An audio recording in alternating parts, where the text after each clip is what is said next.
بسم اللہ الرحمن الرحیم۔ جہنم کی ہولناک سزائیں۔ سید عالم صلی اللہ تعالی علیہ وسلم کا خواب۔ میرے عزیز دوستو، یاد رہے کہ انبیاء کرام علیہ الصلوۃ والسلام کے خواب وحی ہوتے ہیں۔ حضرت عمرہ بن جندب رضی اللہ تعالیٰ عنہ فرماتے ہیں کہ مالک کونین صلی اللہ تعالی علیہ وسلم نے بعد نماز فجر فرمایا، تم میں سے کسی نے خواب دیکھا ہے؟ حاضرین نے عرض کیا نہیں۔ فرمایا لیکن میں نے دیکھا ہے کہ میرے پاس دو آدمی آئے اور ہاتھ پکڑ کر زمین شام کی طرف مجھے لے چلے، تو دیکھا کہ ایک آدمی بیٹھا ہے اور ایک کھڑا ہے جس کے ہاتھ میں لوہے کا آنکڑا ہے۔ اس بیٹھے ہوئے کے جبڑے میں اس طرح داخل کرتا ہے کہ چیرتا ہوا گدی تک پہنچتا ہے، پھر نکال کر دوسرے جبڑے میں داخل کرتا ہے۔ اس وقت تک پہلا جبڑا اصلی حالت پر آ جاتا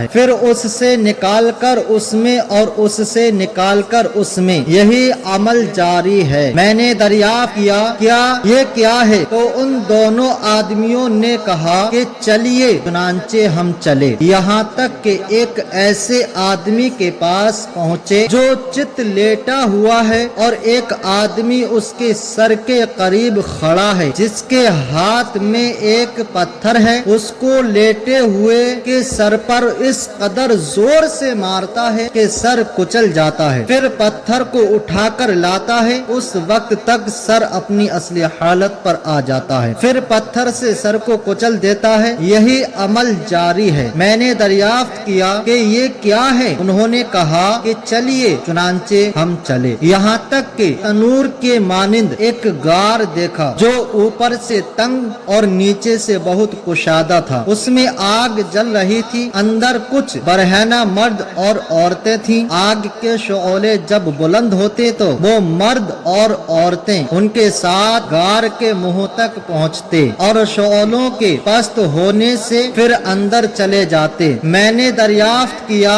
یہ کیا ہے؟ تو انہوں نے کہا کہ چلیے، چنانچہ چلیں، یہاں تک کہ ایک خون کی نہر پر پہنچے۔ اس میں ایک آدمی تھا اور ایک آدمی کنارے پر جس کے سامنے پتھر پڑا ہوا تھا۔ اندر والا آدمی کنارے کے قریب پہنچ کر جب نکلنا چاہتا تو یہ کنارے والا اس قدر زور سے اس کے منہ پر پتھر مارتا کہ جہاں تھا وہیں پہنچ جاتا، پھر وہ کنارے کی طرف نکلنے کے واسطے آتا، یہ پھر پتھر مارتا۔ یہی عمل طرفین سے جاری تھا۔ میں نے دریافت کیا کہ یہ کیا ہے؟ انہوں نے کہا کہ چلیے، چنانچہ چلے، حتیٰ کہ ایک سرسبز باغ میں پہنچے۔ اس میں ایک بڑا درخت تھا جس کی جڑ میں ایک بوڑھے آدمی اور کچھ بچے تھے۔ اس درخت کے قریب ایک آدمی آگ جلا رہا تھا۔ میرے دونوں ساتھی مجھ کو لے کر اس درخت پر چڑھ گئے اور درخت کے درمیان ایک مکان تھا، اس میں مجھ کو داخل کر دیا۔ ایسا خوبصورت مکان میں نے نہ دیکھا تھا۔ اس میں بوڑھے اور جوان مرد تھے، بچے اور عورتیں بھی تھیں۔ پھر مجھ کو اس مکان سے نکال کر درخت کے اوپر چڑھے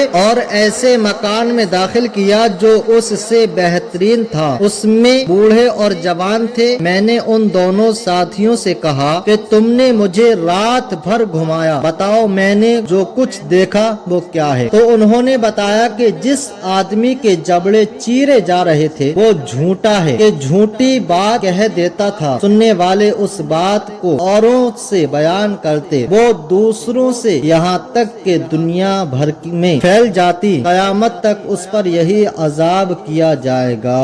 اور جس کا سر کچلتا ملاحظہ فرمایا تھا، یہ وہ شخص ہے جس کو اللہ تعالیٰ نے علم قرآن عطا فرمایا، نہ رات میں اس کی تلاوت کی نہ دن میں اس کے احکام پر عمل کیا، قیامت تک اس پر یہی عذاب ہوتا رہے گا۔ اور جن کو اس غار میں ملاحظہ فرمایا تھا، یہ وہ مرد اور عورتیں ہیں جنہوں نے دنیا میں زنا کاری کی تھی، اور جس کو خون کی نہر میں ملاحظہ فرمایا وہ سود خور ہے، اور اس پر بڑے درخت کی جڑ میں جو بوڑھے آدمی تھے وہ حضرت ابراہیم علیہ الصلوۃ والسلام ہیں، ان کے پاس جو بچے تھے وہ لوگوں کی اولاد ہیں، اور اس درخت کے قریب جو صاحب آگ جلا رہے تھے وہ مالک خازن جہنم ہیں، اور جس مکان میں آپ پہلی مرتبہ داخل ہوئے تھے وہ عام مسلمان مسلمانوں کا مکان ہے اور یہ مکان شہیدوں کے واسطے ہے، میں جبرائیل ہوں اور یہ میکائیل ہیں، آپ سر اٹھائیے۔ حضور فرماتے ہیں کہ میں نے سر اٹھایا تو ایک سفید ابر نظر آیا، ان دونوں نے عرض کیا کہ یہ حضور کا مقام ہے، آپ نے فرمایا کہ چھوڑو تاکہ میں داخل ہو جاؤں۔ عرض کیا کہ ابھی آپ کی عمر باقی ہے، جب پوری ہو جائے گی تو اس میں تشریف لے جائیں گے۔ بخاری شریف۔ سبحان اللہ۔